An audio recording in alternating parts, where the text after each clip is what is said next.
O Solo. Distribuição Sinapse.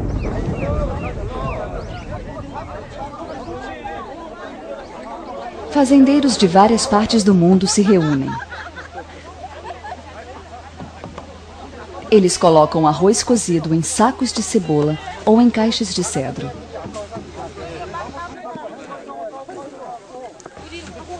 Agora é março, época em que eles devem se preparar para o trabalho que terão com a colheita. Mas em vez disso, eles estão levando arroz para as montanhas.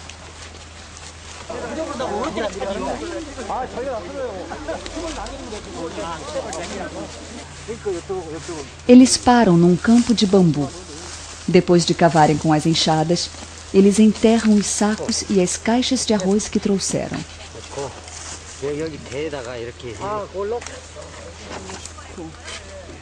Eles trabalham com cautela, como se estivessem enterrando um tesouro.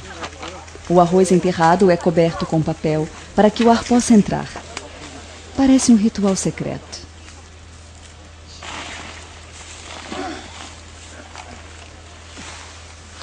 Uma parte do solo está coberta de arroz. É como um caminho de neve de arroz entre os bambus. Finalmente, o local é coberto com folhas caídas das árvores. Agora se tornou um segredo entre os fazendeiros e o solo.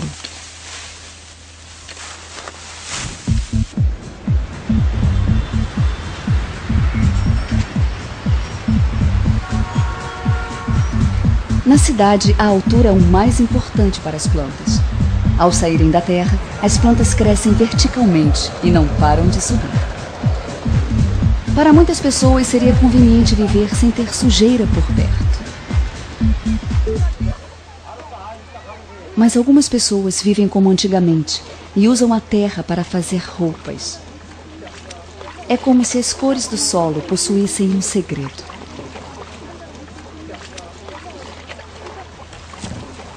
Algumas pessoas usam a terra para curar doenças, como o eczema. A cura vem em poucos dias, graças às propriedades misteriosas do solo. A terra também é usada para fazer vasos. O solo não tem uma forma específica, mas pode assumir milhares de formas, dependendo das mãos de quem for moldá-lo. Dar forma a alguma coisa é uma propriedade essencial da terra. Aqui é usada para emassar a parede. O solo é destruído, explorado e tratado. Ele está presente em todos os aspectos da vida humana, apesar de não ser reconhecido. Essa é a natureza do solo.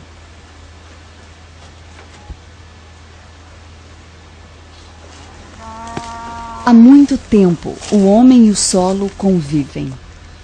A terra é um elemento generoso, que produz frutas a partir de apenas algumas sementes.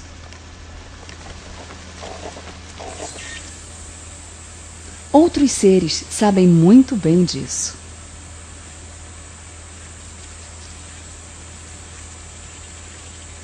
Esta vespa, que luta com o solo, está construindo o seu ninho.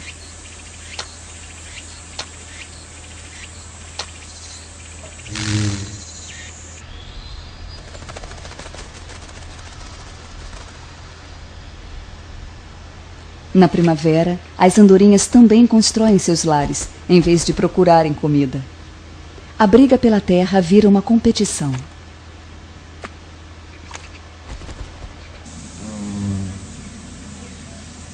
A vespa solitária constrói sua casa em forma de cano. O fato de usar sua própria saliva para emassar o solo é uma dádiva.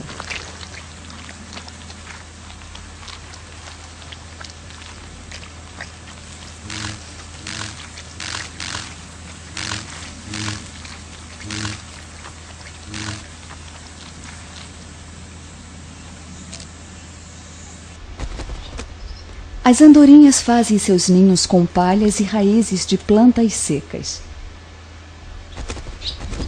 Após 3 ou 4 dias, a construção está pronta.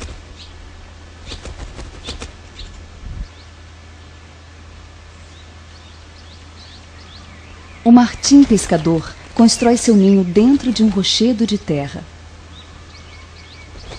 Ele acaba de esconder um tesouro precioso no solo. Uma ninhada inteira foi escondida neste muro de terra. Mas as formas de manipular o solo vão muito além disso.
Olhando para baixo, onde nossos pés tocam o chão, há um mundo novo e inesperado.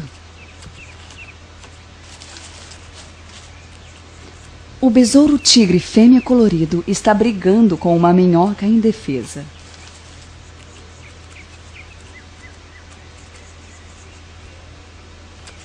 E o besouro tigre macho só pensa em acasalar.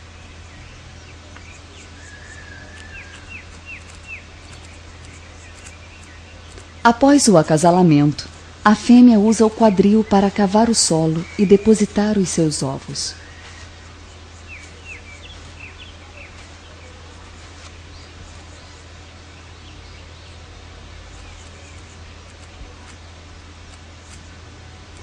O solo agora é como um ventre que acolhe um ser vivo de 2,5 milímetros de diâmetro.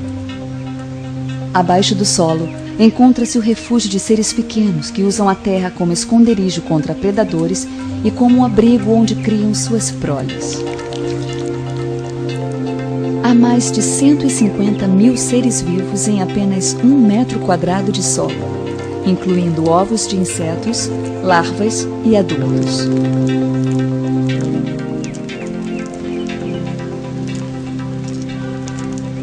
Há mais de 1 milhão de espécies de insetos e 95% delas passam a vida no solo.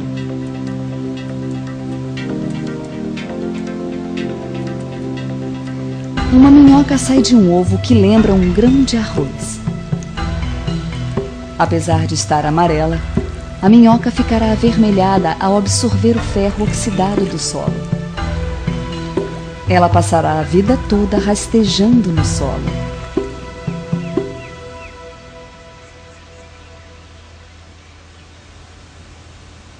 10 dias depois, os ovos deixados pelo besouro tigre começam a se mover.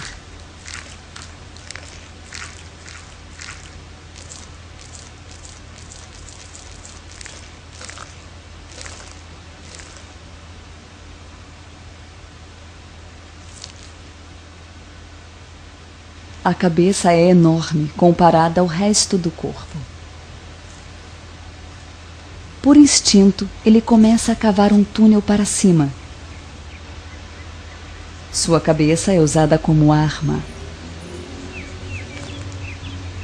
Depois de atrair sua presa para o túnel, o besouro tigre a segura com suas garras.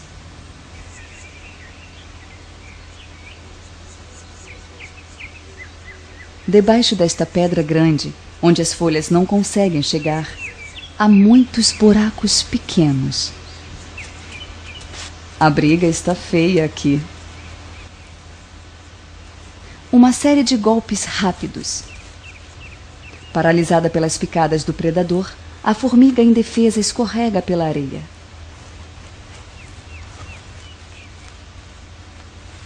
A vencedora desta batalha é a formiga-leão, ou a larva da formiga-leão, que possui uma garra afiada e poderosa.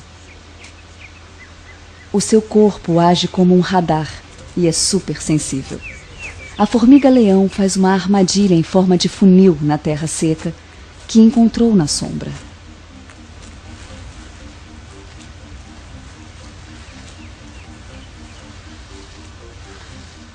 A armadilha é feita em 15 minutos. Ela criou um mundo subterrâneo que é assustador para os outros insetos.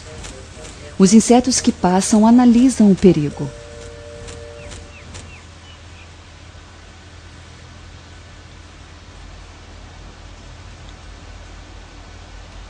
Enquanto isso, uma outra batalha acontece no ar.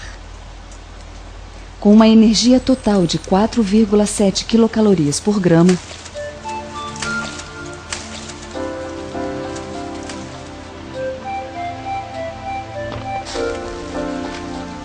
as árvores marcam o território com suas folhas caídas.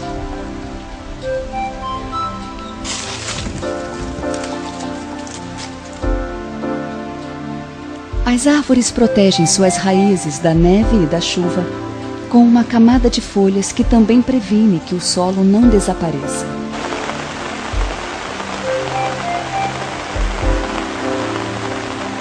E as raízes absorvem a energia das folhas depois que estas se decompõem no solo.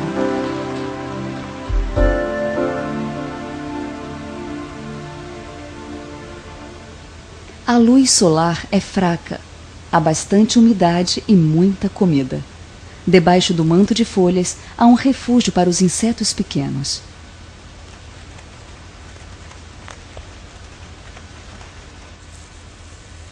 O miriápode, que tem 2 pares de patas em cada segmento do seu corpo, se alimenta de plantas mortas.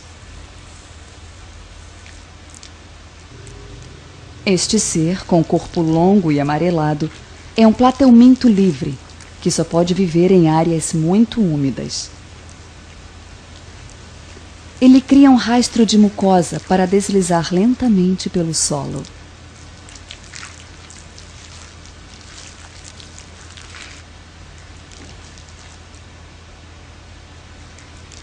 Gastrópodes, assim como as lesmas, também gostam de lugares escuros e úmidos. Este animal desliza pelo muco que sai da secreção de suas patas. Usando sua rádula, uma espécie de língua que funciona como dente, não há nada que este animal não consiga comer, desde musgos a folhas decompostas nos troncos das árvores. Este também é o lar de seres que gostam de mofo, bactérias e algas, de pequenos insetos sem asas, chamados calêmbulos, a traças microscópicas. Existe comida por todos os lados e a mesa está posta. O único trabalho que eles têm é limpar os restos. Graças a isso, o solo fica limpo e os nutrientes podem circular mais rapidamente.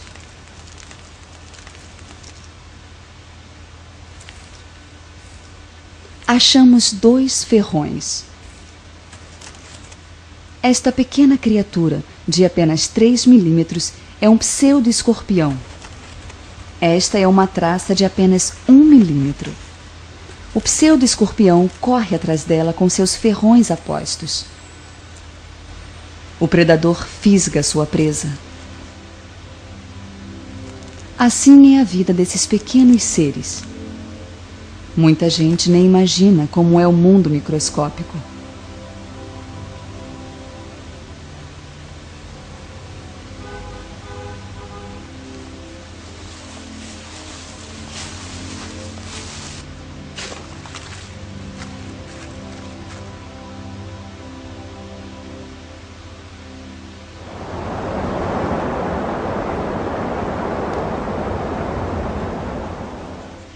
Alguns desses seres vivem a vida toda debaixo do solo.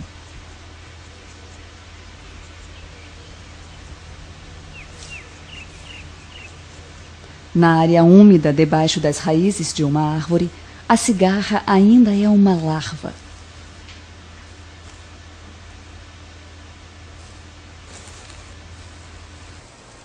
Seu corpo é longo e branco.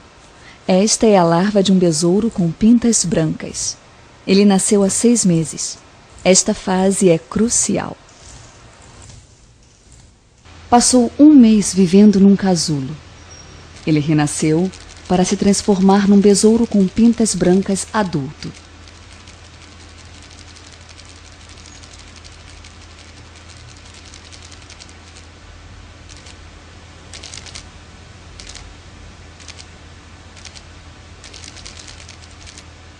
Suas asas pretas e suas pintas brancas são inconfundíveis. Quando ficar forte, estará pronto para o mundo que o espera.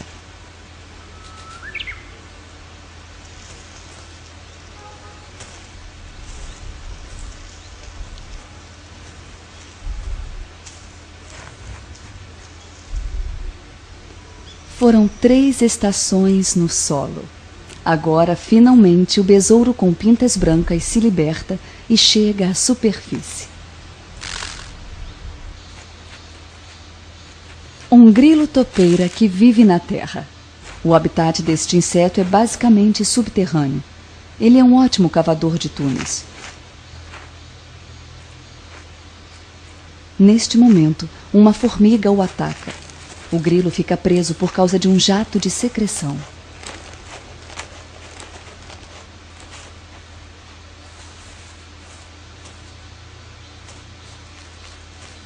Ele vai para cima e para baixo, para frente e para trás. Com este movimento, se desenterra e sai.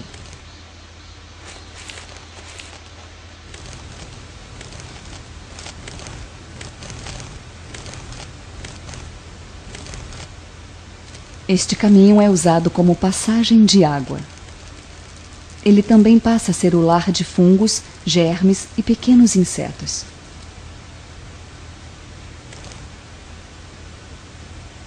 Pôr ovos, eclodir, alimentar-se e caçar.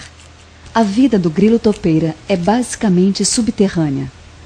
Graças ao seu habitat subterrâneo, o solo respira.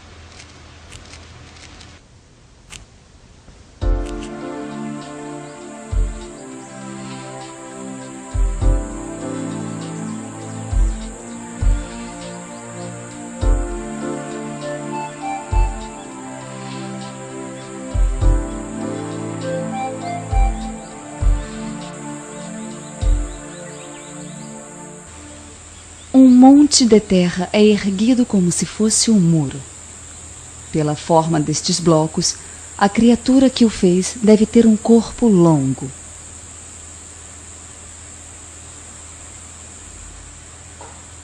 O responsável por esta construção deve morar por perto. É uma minhoca.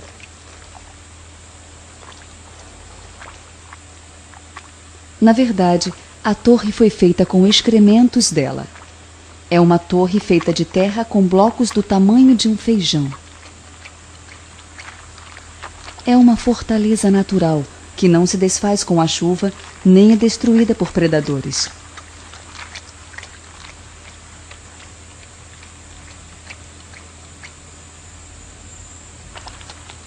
Às vezes, ela faz montes grandes para que a entrada fique fechada quando estiver lá embaixo.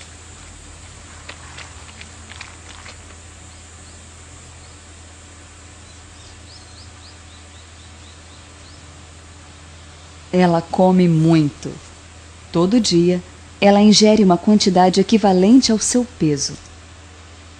Plantas secas como estas são suas favoritas. Dizem que as minhocas se alimentam do solo, mas, na verdade, elas gostam de matéria orgânica. As folhas secas não podem ser descartadas. A cada mordida, usando o lábio inferior e o céu da boca, ela limpa a área ao redor do seu lar. Seu excremento é rico em nutrientes. Por isso, o solo onde vivem as minhocas é rico e a terra é fértil, repleta de nutrientes.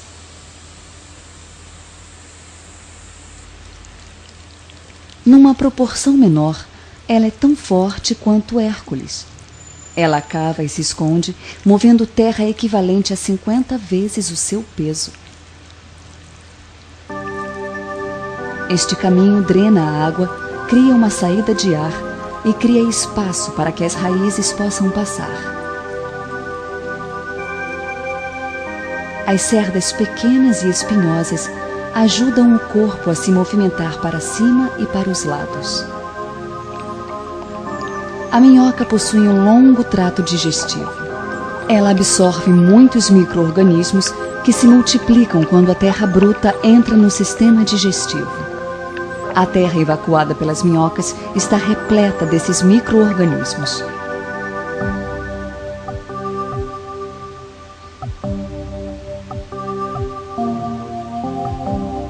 As ferramentas usadas pelos homens não são capazes de cavar mais do que 30 centímetros abaixo do solo, mas as minhocas conseguem cavar até 1 metro, ou até 3 metros na época de hibernação. A minhoca é, de fato, a melhor cavadora do reino animal.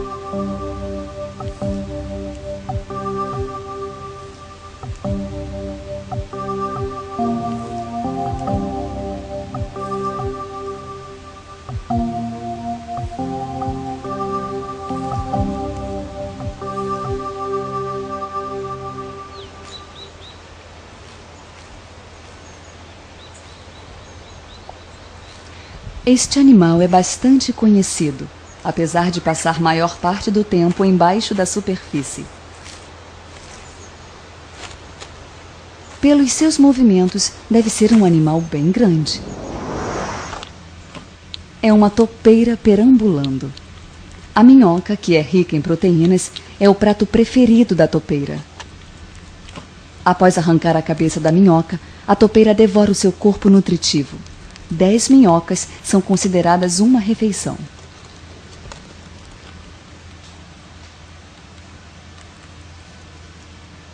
Seus olhos não são eficientes. Ela é praticamente cega. Porém, seu nariz longo permite que detecte a comida a 5 centímetros de profundidade.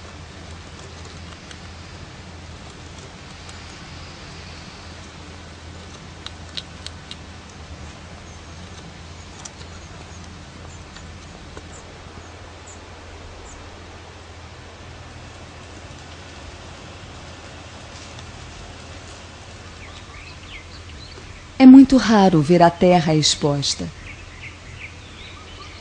Normalmente ela está coberta de grama, folhas ou flores. Há sempre alguma coisa. Como a terra faz para se vestir desse jeito? Para sabermos o segredo do solo, devemos olhar debaixo da terra.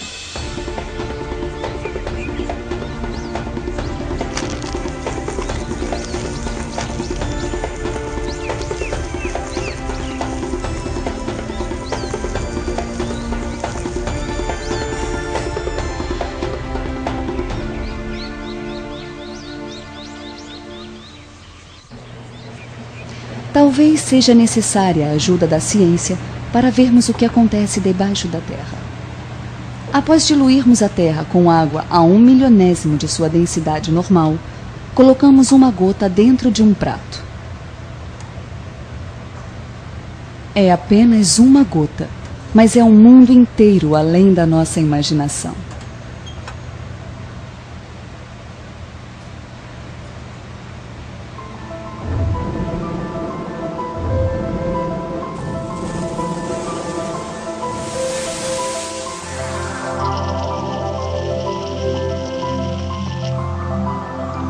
Estes seres cheios de energia são bactérias. Há mais de 5.000 espécies numa colher de chá. Uma população de mais de 100 milhões de seres microscópicos.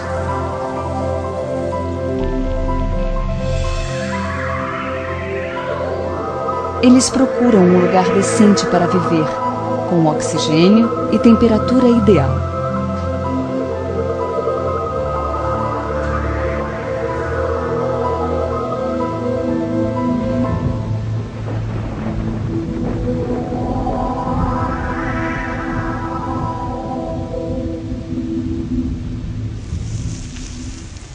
O solo é o lugar preferido de muitas bactérias. É lá que elas comem e se propagam.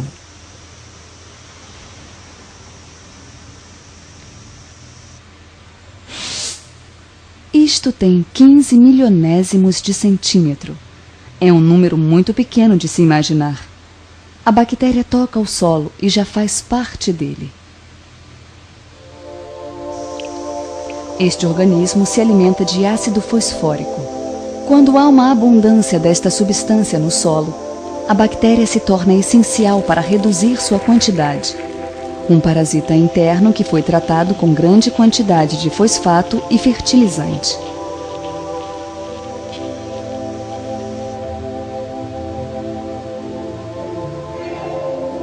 A bactéria não tem dentes, então elas dissolvem a comida usando enzimas eliminadas pelos seus corpos. O processo de absorção é semelhante a uma esponja sugando água.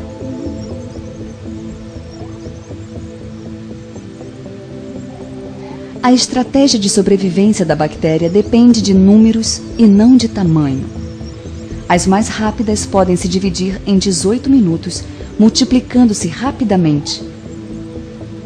Com a combinação certa de comida, temperatura e umidade, elas podem cobrir todo o planeta em apenas 2 dias. É um poder de reprodução fascinante.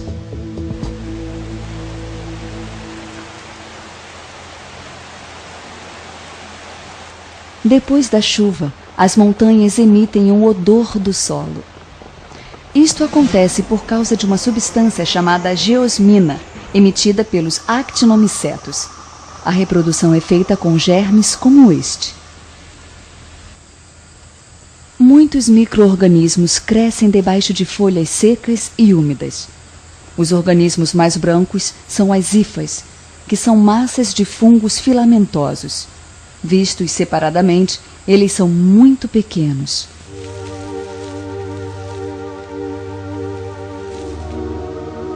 Fungos filamentosos, ou mofo, geram fibras finas chamadas hifas, que absorvem carboidratos e proteínas de plantas e animais mortos. O processo é semelhante ao processo digestivo dos animais. Os compostos mais complexos podem ser transformados em elementos simples. Estes são os melhores faxineiros do planeta. Pela rapidez com que se multiplicam, estes mofos podem cobrir uma superfície de 500 milhões de quilômetros quadrados.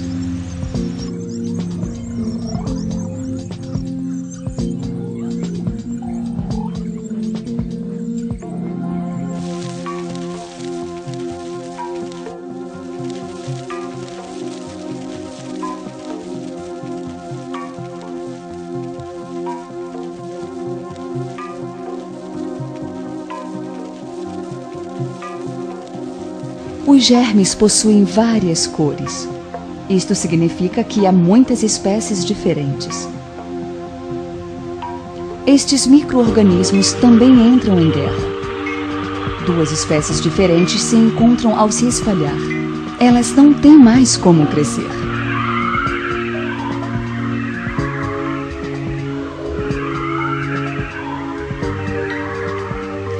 É o antagonismo, a interferência no processo químico de outro micro-organismo que mantém a evolução da espécie.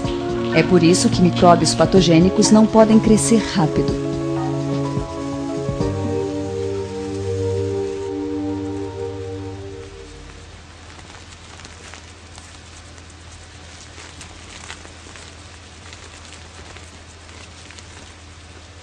Outro fator importante para a evolução é que estes seres consomem fungos do solo. Estes seres, que se mexem como minhocas, são anguílulas, um tipo de nematóide. Eles parecem fios finos e transparentes.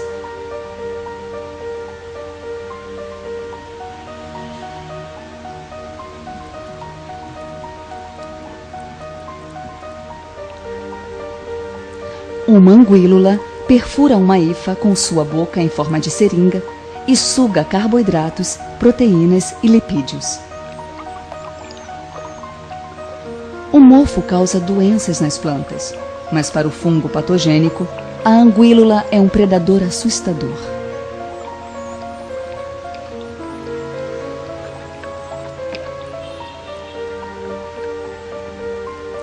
Mas às vezes o jogo muda e o mofo vira predador das anguílulas. A anguílula está presa numa teia feita por um grupo de fungos. O mofo acaba se tornando vítima. Pode-se ver a armadilha feita pelo mofo com o seu próprio corpo.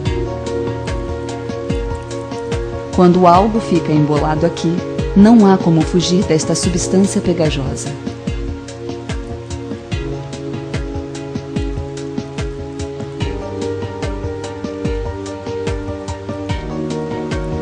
Se estes seres não se alimentassem uns dos outros, o mundo estaria repleto de mofo.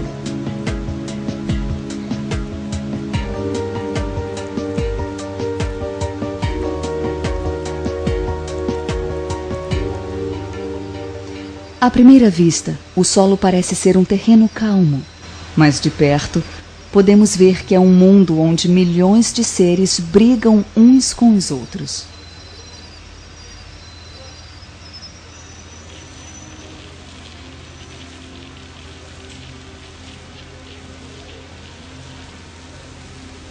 Graças ao fungo, todo ser que morre acaba voltando à sua forma original.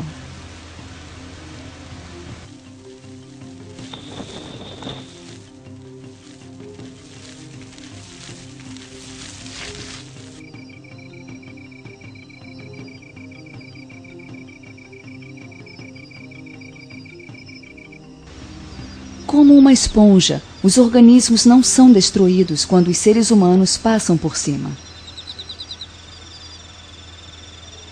Ao olharmos de perto, vemos que a hifa segura todos os grãos do solo juntos. Graças a estes micro-organismos, o solo não some como se fosse poeira.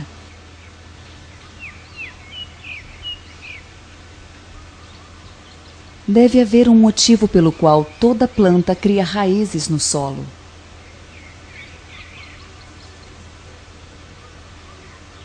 Assim como as folhas precisam da luz solar, as raízes entram no solo atrás de nutrientes. Graças à cooperação entre folhas e raízes, as plantas podem crescer.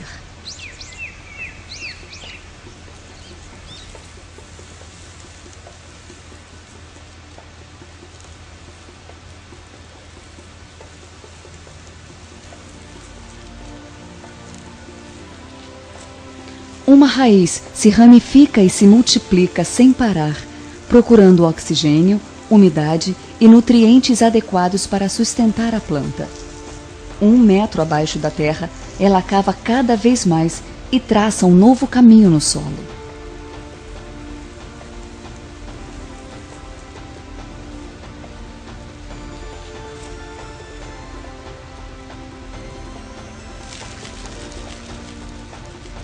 Quando acha um lugar apropriado, ela cria pelos radiculares que interagem com o ambiente.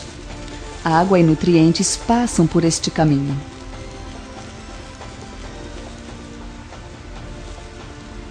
Eles geram um novo ambiente para os micro-organismos existentes no solo.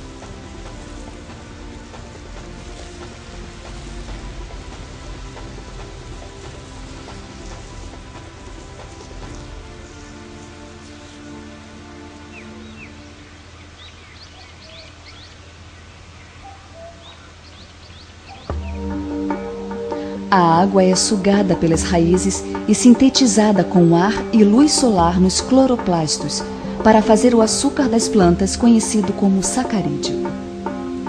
Uma parte do açúcar produzido é enviada de volta para as raízes.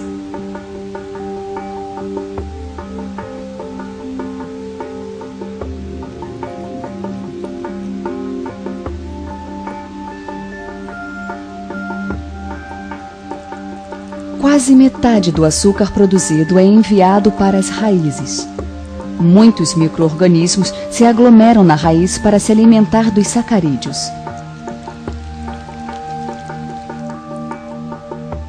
Alguns seres subterrâneos nunca veem a luz do dia. Eles só conhecem o sol através das raízes das plantas. Em troca disso, eles dão para as raízes mais de 20 nutrientes inorgânicos. Os micro-organismos seguem seu rumo. Este é o habitat da raiz.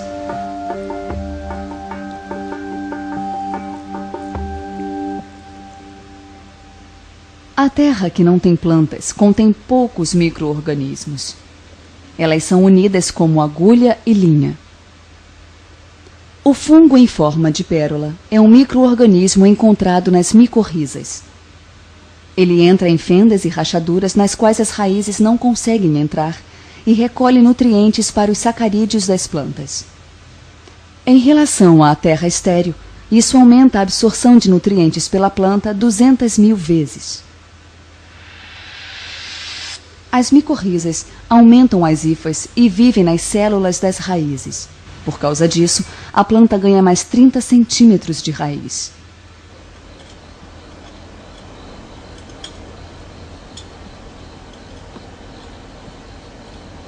Os pinheiros conseguem criar raízes na terra estéril.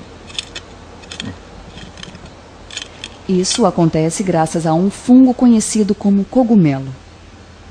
Este fungo envolve as raízes do pinheiro e aumenta a superfície das raízes. São estes reguladores que fazem com que haja vida no solo. Apesar de serem microscópicos, eles afetam o planeta inteiro.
Este simples relacionamento simbiótico gera relações mais complexas, como as vidas que acabam se misturando. Esta é a essência da natureza.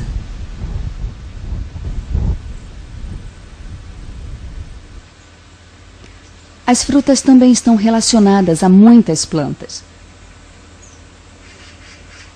Clematite, framboesa, uva, kiwi e ginseng. A natureza esconde coisas preciosas na terra.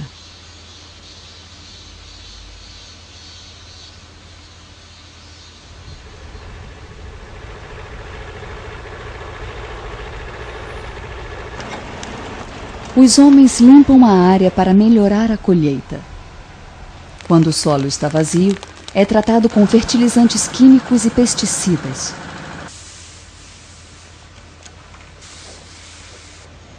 Para seres microscópicos com no máximo 20 horas de vida, este acontecimento é como uma explosão nuclear. Depois que esses seres pequenos são mortos, o solo fica estéril. Um ninho vazio, só com as cascas de micro-organismos.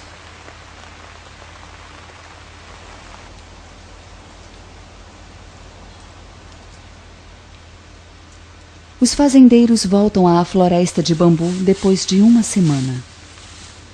O arroz enterrado realmente virou um tesouro.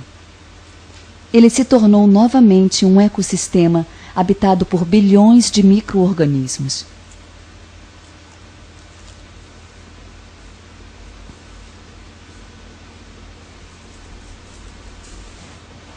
Os micro-organismos que viviam na raiz do bambu foram para o arroz e estão prontos para crescer. O que antes era alimento para os seres humanos, agora é alimento para seres microscópicos. Estes fazendeiros precisam destes micro-organismos em estado primitivo. Ao serem misturados com açúcar, os micro-organismos encerram suas atividades e adormecem.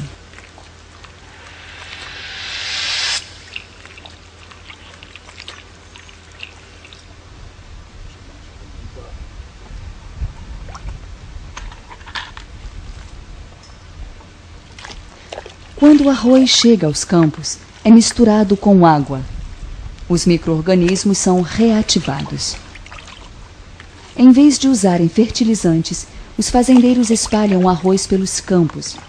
Atividades microscópicas voltam a existir no solo. Em apenas 3 dias, os micro-organismos dominam o solo. Estes seres cuidam uns dos outros, controlando o crescimento necessário para que o solo se mantenha vivo. Graças a eles, as sementes podem crescer e germinar.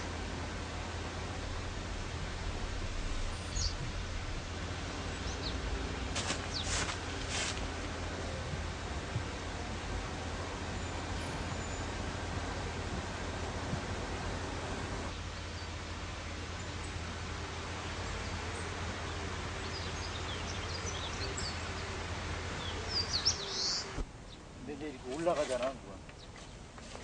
그러니까 까만.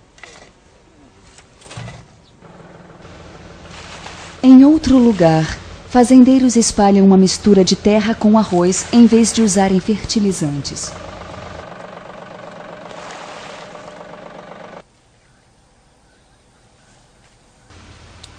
Os fazendeiros tornaram-se gerentes de micro-organismos.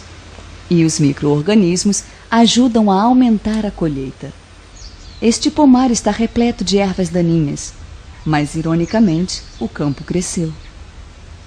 Comer, ser comido, interagir e competir. Esta é a ordem natural das coisas aqui. Esta fruta resume todo tipo de vida existente nesta terra. Esta fruta é vítima dos homens que querem saber o que acontece na terra.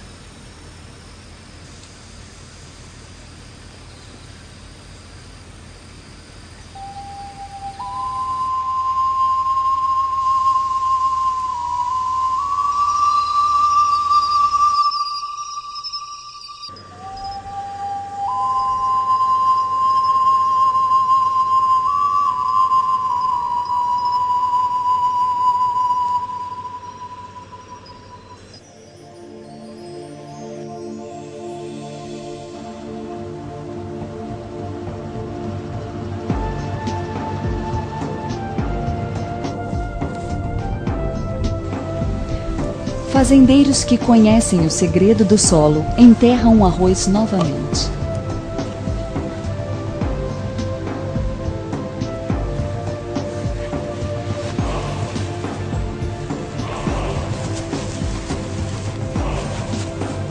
Liberando uma força oculta que controla este mundo.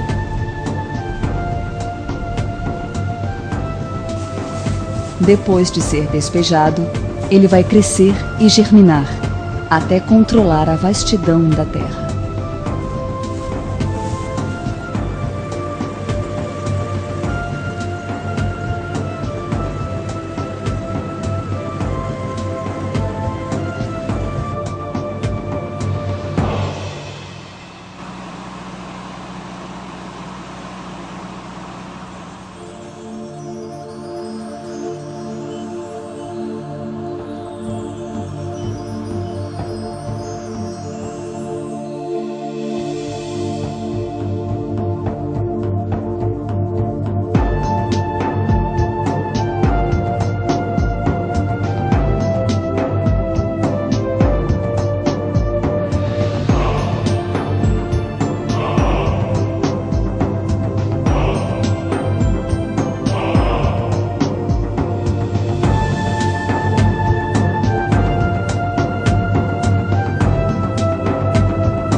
Versão brasileira, Bravo Studios.